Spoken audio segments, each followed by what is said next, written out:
2019. Hindi lang natin na-upload mga kababayan. At talagang na-wheelchair ito at na-hospital.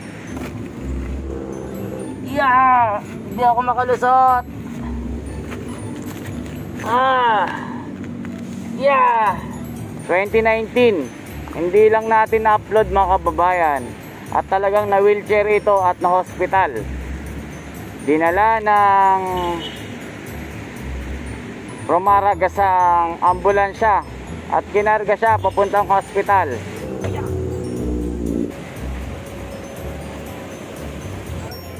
Mga kababayan, pasok po tayo. Ganito rito, ganito kalalim. Ang hirap, di ba? Ay, di yata kasya. Ganyan po yung pinaka-explanation ko. Pag na-shoot ka talaga, alam mo na. I love the New Manila.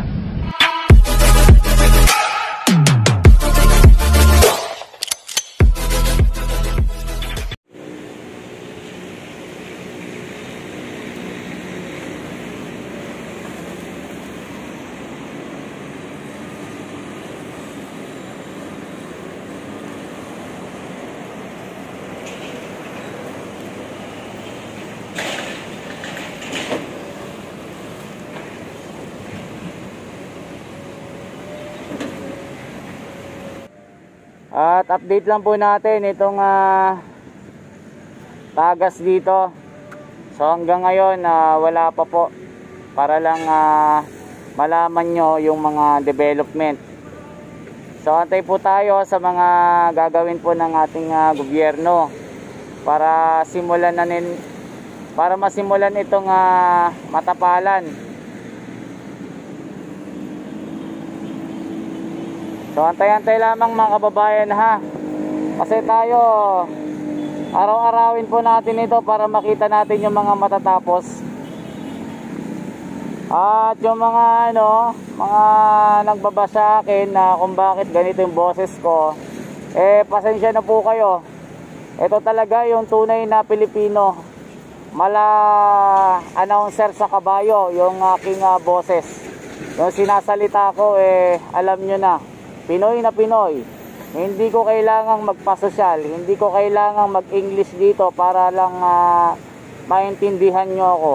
You see is what you get mga kababayan. Walang edit-edit. Kung ayaw nyo yung boses ko, pumunta kayo sa mga Inglesero. Yung mala sosyalan yung datingan pag nagsalita. Tayo, magsasalita po ako ng ayon sa boses ko. Kung ayaw nyo po yung boses ko, pasensya na po. Yan po talaga. Ipinanganak akong may mic na announcer sa mga karerista, sa mga kabayo na sinasabi ko. Yan po talaga yung boses ko. Hindi ko kailangang magkaroon ng diploma para magbalita. Kaya mga kababayan, sa mga laging nakasuporta dyan, laging kakaibat ng pagbabago, maraming salamat po sa inyo.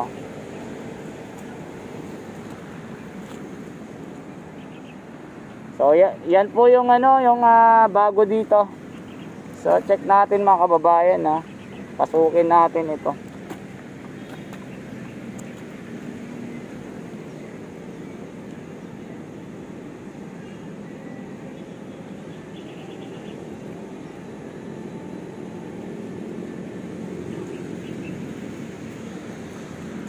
Tignan natin sa baba.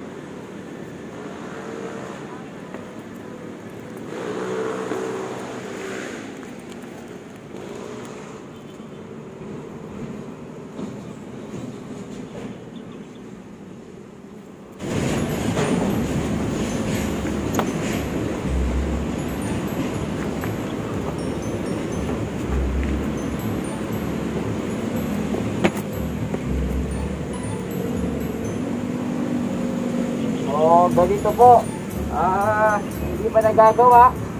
Antay po tayo sa mga magiging hakbang ng ating DNR na siyang nag-aayos dito at yung mga official natin.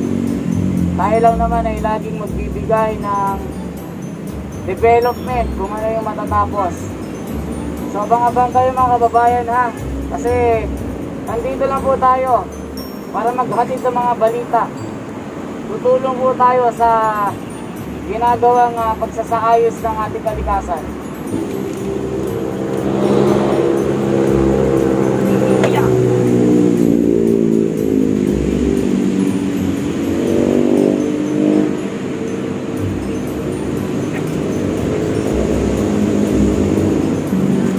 So salamat mga kababayan ha. Once again, ito po si Esme na magpapasaya, mangiinis at kung ano-ano pang nakakainis na ayaw nilang marinig. Kaya mabuhay po. At salamat din sa ating Pangulong Duterte na siyang nanguna sa rehabilitation at sa lahat po ng mga opisyal na gumagawa po ng kanilang mga trabaho. Mabuhay po kayo.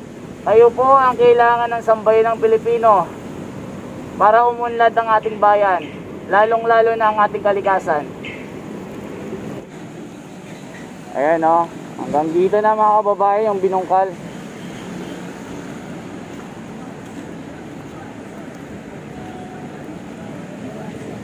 Tignan nyo, napakakapal nung buhangin, mga burak.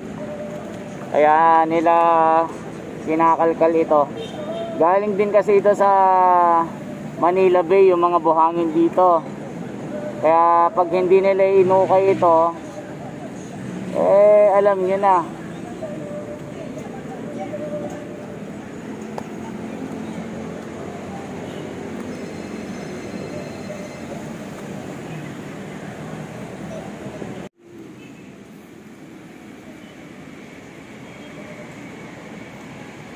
Update lang po tayo mga kababayan. Ngayon po ay January 9 at ipapakita ko lang po yung ginagawang kanal po dito. At nahukay na po lahat ng mga buhangin at mga dumi-dumi sa ilalim. Makikita nyo po.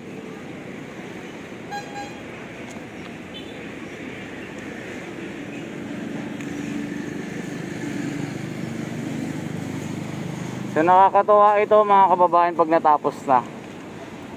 Buti na lang umaksyon agad ang ating Secretary Roy Simato ng DNR para resolbahin yung mga nagaganap na aksidente dito sa Manila Bay. Gaya nga ng sabi ko, may na-aksidente dito nung 2019. Hindi lang natin na-upload mga kababayan. At talagang na-wheelchair ito at na-hospital. Dinala ng Romaragasang ambulansya at kinarga siya papuntang hospital. Kaya sabi ko, sir, itong manhole na ito kailangan ng agarang aksyon at kailangan matakpan ito. Kahit temporary lang na mga cover. Sabi niya, sige, totoo ba talaga na may na-aksidente dito? Sabi ni Secretary Roy. Opo sir, baka mamaya yung mga bata po yung mga malaglag na mga naglalaro dito. Sabi ko, ganun ba? Sige, ano na natin ito, i-claim na natin ito na magagawa ito. Kaya sabi ni sir, sige, sabihin ko sa mga nag-aano dito sa manhole, gawin na. O, tignan nyo, tapos na, matatapos na mga kababayan. At ang sabi ni Yusek Jonas Leones, hanggang katapusan ng buwan matatapos ito. Kaya nakakatuwa. Gaya ng sabi ko, mabilis na nating mailapit yung mga problema. Yan lamang po yung ating masasabi ngayon. At ipapakita ko rin yung bago doon na loader na pangbakbak sa mga dumi at mga malalaking bato dito. 7:40 pa lang kasi ng umaga mga kababayan. Wala pa tayong nakikitang mga gumagawa dito.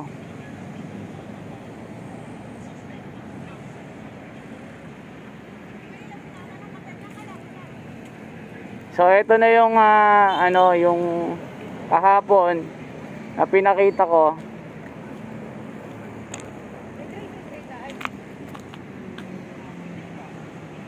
Ayan o. Kaya ini-imagine natin ano bang itsura pagkatapos. Kasi itong kanal na ito mga kababayan, hindi pwedeng tambakan lang ng basta-basta ng mga bato o graba. Kasi ito rin yung mga sumasala at dinadaanan ng baha. Kumbaga, ito yung pinaka-second na drainage dito.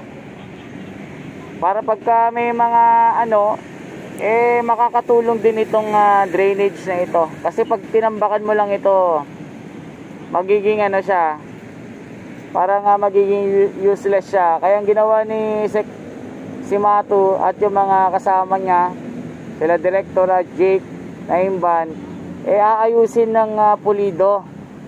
Kaya napakaganda at nakakatuwa. At yung taong bayan masayang masaya dito. Dahil matagal na pala itong problema sa Manila Bay. Hindi lang yata isa ang na-shoot dito. Sa tagal po ng panahon, ngayon lamang po. Malamang itong kanal na ito kung hindi ako nagkakamali, dekada na rin ang taon nito o edad ditong kanal na ito. Kaya nung nagkasira-sira na mga kababayan, hindi na rin naayos.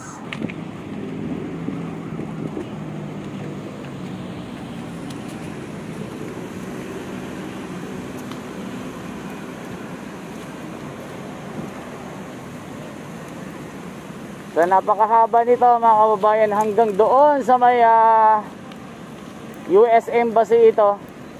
Baka nga hanggang Luneta pa ito kung hindi ako nagkakamali mga kababayan. Itong drainage na ito hanggang Luneta ito. Kasi ito yung passable na daanan ng mga baha Yun nga lang nung natambakan na ng mga iba't ibang debris, mga basura, napabayaan. At talagang yung mga ganito rin mga kababayan, kinalakal din ito. Kumbaga ngayon inaayos na talaga. At check natin. Yeah! Eto, ganito kalalim mga kababayan. Ganito kalalim dito, kasyang-kasya ako. Kaya pag na-shoot ka dito na mawawalan ka ng ulirat, hindi ako makalusot.